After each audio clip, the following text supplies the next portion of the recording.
Hello, One Equipment War here, and welcome to episode 15 of my beginner guide. Sorry for the long wait, by the way. So, today, I'm actually now want to upgrade my weapon, and I have actually one unique weapon in mind I want to use. But before that, let's continue our story. We need some more level to use this armor here. And I definitely, what do I have in cold resist, by the way? Cold resist is good. Cold resist is maxed out. The light resist is not that good, but it will be good enough for what I'm gonna do. And I'm actually now going for another boss here. I want to kill one of the other gods. I think they are. I'm gonna kill the other gods. One god, so we get another passive skill point. So let's go and find a way. We need to find a way to the Bathhouse. I really want to upgrade my weapon, but I still have good damage with them. So that's quite nice. 16,000. But that damage should increase a lot when we get ourselves the new weapons I have in mind. And I have no chance in freaking hell to actually say the name of the weapon, but you're gonna see him later in the video. Because I just need one more level to be able to use them. Actually, I'm just not gonna carry this essence anymore because I'm just getting sick of them. And I should actually have some more space in my backpack. And I should actually use this jewel here, by the way. But let's take this unique one because we can sell it and get some decent stuff. And I should not have waited that long when I actually activated an abyss as I did. So that was a big failure of me, but it didn't stop, so let's continue on it and see what we can get. Get some more experience, it's always nice. But the unique weapon I'm planning to get, I can't say the name again, I'm sorry, but I will of course show you. That weapon going to be the last unique weapon I get, and after that it will be a rare weapon. Because rare weapon, with some exceptions, you can pretty much always find a rare weapon that is more powerful than the unique weapons. But also super powerful unique weapons as well. So, but generally, the most expensive weapon you can find in the game are generally the rare ones, because they have the chance to become the most powerful of all of them. But it's not always the case, and it depends on the build. So, more rare enemies, or magic enemies actually. To find the way to the bathhouse. I actually like this area I'm in right now. It looks nice, and I like it. Actually, the areas in the game becoming a lot better in where we are right now, because I actually like Act 8. Pretty much all of the areas in Act 8, I highly appreciate them. Where are the bathhouses? Should be in this direction here. Should maybe cut this way when I'm trying to find it. But, actually, let's go this way. But before that, let's just kill some enemies. Actually, I think I'm gonna cut away here so I can find a way to the bathhouse. If it isn't here, it isn't here. So I'm gonna cut away here. And here we have the bathhouse. So now there are actually two ways we can go in here. I'm gonna go for the high garden. I think that was the name of the next area. So I can get and kill that boss, which are a little bit of a side area, but you know, skill points. Skill points is the best, so I'm gonna go for that first. There's actually another quest we can do in here, and if I find the right way, I'm actually gonna do it. If we come across it. And actually there are actually an ascendancy trial as well. Ah, here it was. Here's the unique enemy for this one. Herector, the Eternal Servant. Oh, look at that desync. Which are a good thing, this is not a hard area. And he's dead. So now we can actually take the wings. And actually, let's do this quest here. So I'm gonna go and deliver the stuff. I should really get a stash tab for this character, but I don't have an unoccupied stash tab in standard, unfortunately. What more do we have? Do we have any? I really should pick up some identify scrolls. Oh, actually, let's do the recipe and get a bunch of identify scrolls. By selling our transmutation, we get 16 identify scrolls, so that's quite nice. Immune to burning and use. I think immune to shock. Refill when you deal a critical strike. Actually, we keep it. Let's keep it. Now we have this item here. The wings there, you can see that item there. We're gonna deliver it to town, but we do that later. So I want to get to the boss. Actually, by the way, the boss I'm gonna fight now is doing a lot of cold damage, so it really helps to have good cold resist against the boss we are going to fight. And soon we can actually... I should maybe do the fight with the upgraded weapon actually. Because I just need this level here and can get the unique weapon. So I actually think I'm gonna do that. So let's farm a level fast here. We could probably... Actually, let's both farm level and try to make our way to the boss. The High Gardens. So I'm gonna make our way to the boss, get a level, and then I'm gonna try to find the weapon I'm searching for on PoE trade, and we will see what's happened. But first we're gonna get a level. Those enemies do actually hurt when they die and they just spread these spikes or thorns or whatever they are doing, but it hurts a lot. So kill some enemies and put our passive skill point down. Let's see, where were we? Alright, actually let's go for crit chance. And now we're gonna find that weapon. So let's see if we can get someone that actually want to trade on PoE trades. So see you there in a bit. So now in PoE trade, I actually said the wrong thing about the weapon I was thinking about. I'm gonna show what weapon I'm thinking about. I was going for whatever this is called, this katana here.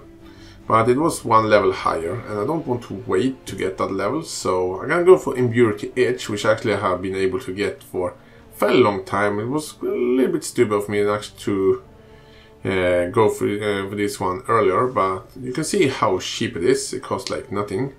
So let's see if I can actually find one of those who actually want to trade it. So let's see what's happened. So one of them responded. But the problem is I need two of them. So let's first deliver a quest item here, so there's nothing in the way. Gonna take the reward later.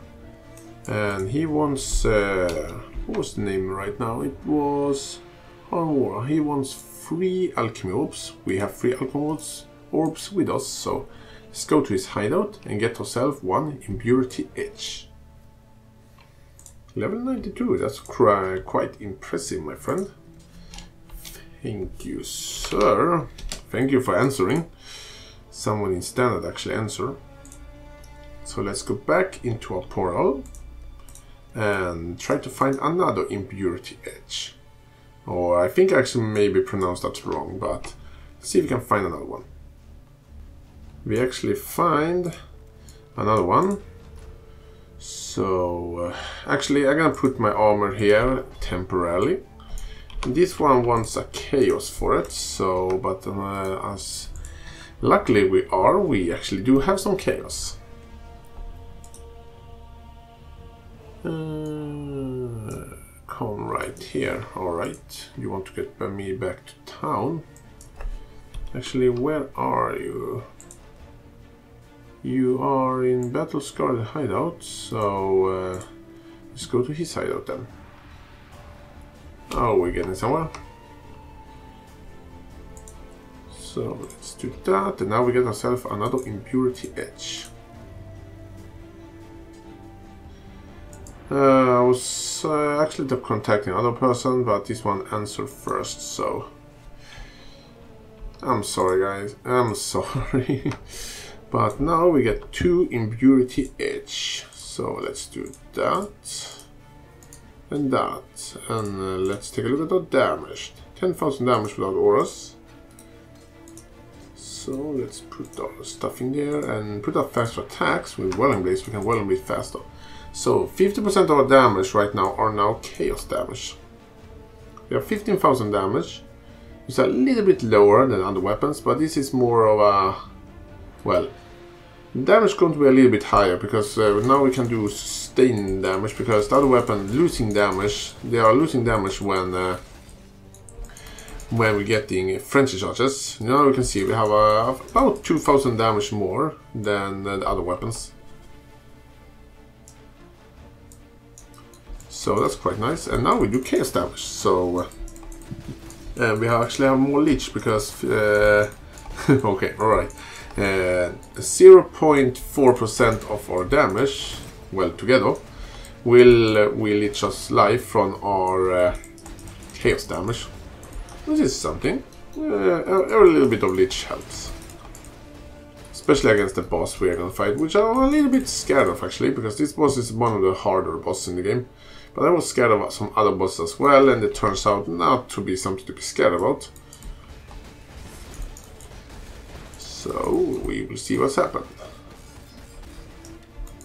Let's get rid of these guys. Actually, could use some blacksmith whetstone here, because why not? I have a lot of them. Well, I had a lot of them. So, ooh, that do at least some damage to me. Ooh, those do actually a little bit damage to me. We have some good amount of leech right now, so it's not that bad. Let's see now our damage. 21,000. 23,000.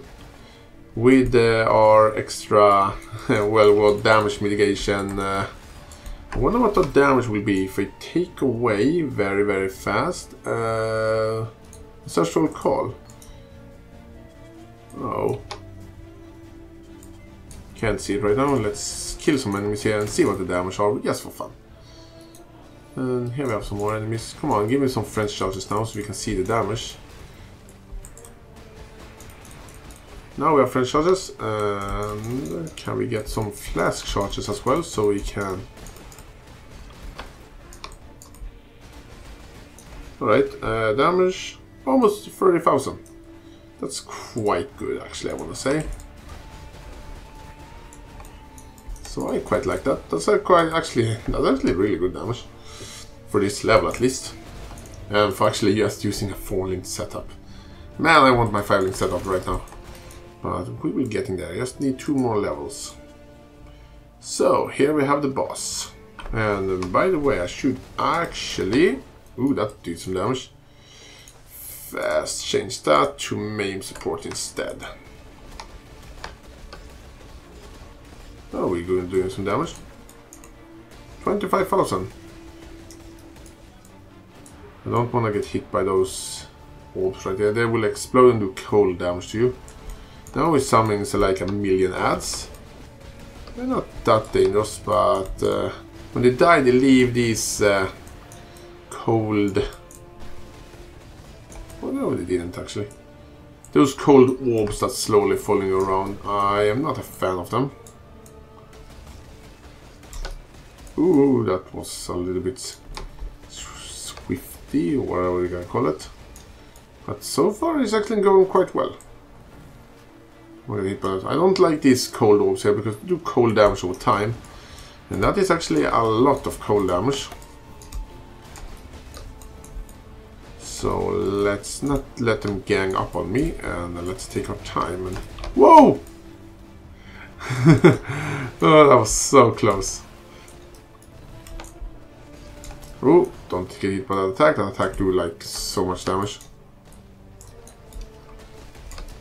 Don't want to get hit by that. You will come to me. Thank you. Oh! Man, I wish I had Calling Strike right now. Come on, I do want to do this boss fight without dying. And we did actually. So now we can get another passive skill point. Actually, what are my crit chance right now? I actually want to see that. Crit chance is 25. It's not that very, very high, but it's definitely not that really bad either. Reduces the reflected damage taken. A chance to reflect enemy chill and freeze. Actually, that will protect me a little bit again. I have a chance to not getting freezed and chilled, so I can appreciate that. And now let's continue. Let's go back to the bathhouse. Oh, actually, before I do that, before I forget, I'm actually gonna go and collect my reward for killing that god, which will be another passive skill point. So let's talk to Hagan and take our book of skill. And where were we going? Oh yeah, let's take Heart Seeker for some extra damage, potential extra damage, and let's continue to the bathhouse and continue our journey. So now we just need to find the other exit here, and I think I'm gonna cut here. Yeah, I'm gonna cut here. So see you guys at the next area. So now we are in the next area, and I actually think I'm gonna cut here as well, because this area is quite big and I want to get somewhere. So I'm gonna cut here again, and we come into a more interesting area. So now we are in Lunaris Temple actually. So actually, this area I just love. I like how they did the aesthetic in this area. It looks amazing. It just looks nice. And yes, in this area it's a good idea to have good cold resist. There are a lot of cold damage in here.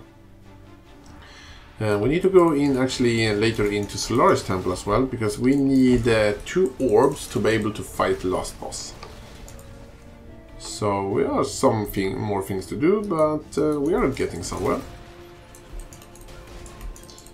And again, this area is relatively big, so I think I'm gonna cut here and get to the mini boss or the small boss in this area. So now we are near the boss. That took actually a quite long time to actually get here. But let's kill these guys here and change our gems. So we don't need Astral Call, Celestial Call, or whatever it's called. So let's take Meme instead, because we don't need extra AoE against this boss. And here is one, the Harbinger of Lunaris. It's not a very hard boss, but I still like the aesthetic of this boss. It looks nice. Just have good cold resist against it. They do have a lot of life actually. I should actually don't stand in that damage over time right there. But the Dusk Harbinger of Lunaris is defeated. And now we get the Moon Orb, which I can't pick up because I have too much crap in my inventory. So now we got the Moon Orb. And I actually think I'm gonna end the episode here, and next episode we will finish this entire act and move into Act 9. So, but before we do that, let's see if we're gonna put our passive skill point. I actually do want to go down to take a Blade Barrier, because I'm fairly tempted to take that. So I think I'm gonna do that, but that will be later. Actually, let's not do that later. Let's go for it directly, because I want some block chance and also give me some damage. So I don't know if I'm gonna go for Amber Dexterity or not, but I will see. Anyway, I thank you all for watching, and I'll see you guys soon.